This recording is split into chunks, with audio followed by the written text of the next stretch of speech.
त्याचा formally trust तयार होता आणि अनेक वर्ष हे हॉस्पिटल दक्षिण महाराष्ट्रातल्या संपूर्ण एरिया, त्याचबरोबर उत्तर कर्नाटक, आंध्र प्रदेशचा मोठा भाग या अतिशय मोठ्या परिसरातील रुग्णांना एक महत्त्वाचं हॉस्पिटल म्हणून कार्यरत होतं.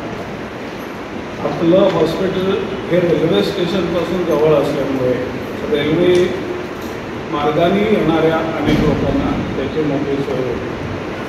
हे हॉस्पिटल साधारण 300 बेडच्या कपॅसिटीने पूर्वी कार्यरत होते.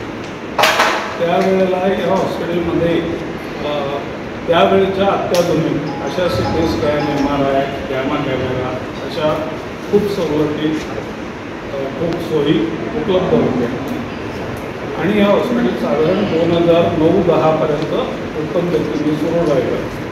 त्यानंतर काही कारणामुळे हे हॉस्पिटल बंद झालं आणि गेली जवळजवळ 15 वर्ष हे हॉस्पिटल बंद आहे. आता हे हॉस्पिटल नव्याने आपण सगळे सुरू करत आहोत. हे hospital originally charitable trust hospital आहे आणि इथून पुढे ते चॅरिटेबल ट्रस्टच्याच माध्यमातून सुरू होणार. यात कुठल्याही व्यक्तीचा किंवा संस्थेचा आर्थिक हितसंबंध नाही. हे चॅरिटेबल ट्रस्ट म्हणूनच पुढे चालत आहे. आता ही सर्व नवी बॉडी याच्यावर आली आहे. बहुतांशी डॉक्टर्स आहेत, वेगवेगळ्या विभागातले तज्ज्ञ डॉक्टर्स आहेत आणि ह्या हॉस्पिटलच्या उभारणीसाठी सर्वांनी मिळून आर्थिक मदत मिळवण्यासाठी मोठे प्रयत्न केले. त्यातली एक भरीव मदत म्हणजे आपल्या सोलापुरातल्या NTPCने 7.5 कोटी रुपये हे इंडोर बिल्डिंग रिनोव्हेट करण्याकरता दिले. आपल्या सोलापूरच्या बालाजी अमाईन्सनी जी आपली मॉडर्न बिल्डिंग तयार केली, ती बिल्डिंगसाठी जवळजवळ 6 कोटी रुपये खर्च केले. त्याचप्रमाणे शिक्षण प्रसारक मंडळींनी 5 कोटी रुपयाची देणगी दिली आणि इथून पुढं होणारं नर्सिंग स्कूल हे शिक्षण प्रसारक मंडळी आणि वाढवून यांच्या संयुक्त विद्यमाने होईल असा युनिट स्थापित व्हावं.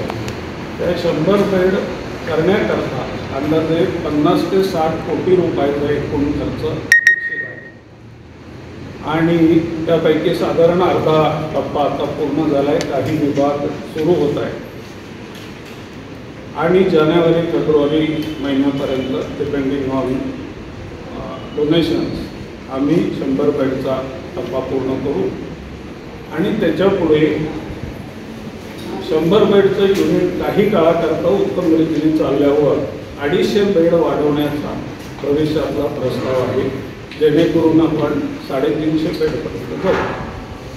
आत्ताचं जे नियोजन आहे त्याच्यात ही OPD सुरू होते. या OPDमध्ये साधारण 18 वेगवेगळ्या डॉक्टरांच्या आत्ता OPDs तयार आहेत.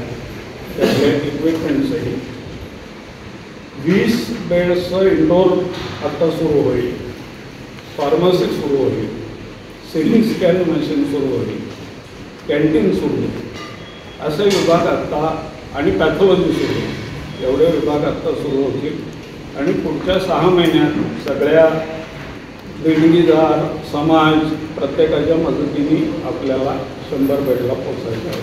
ही या हॉस्पिटलची सर्वसाधारण पार्श्वभूमी आहे.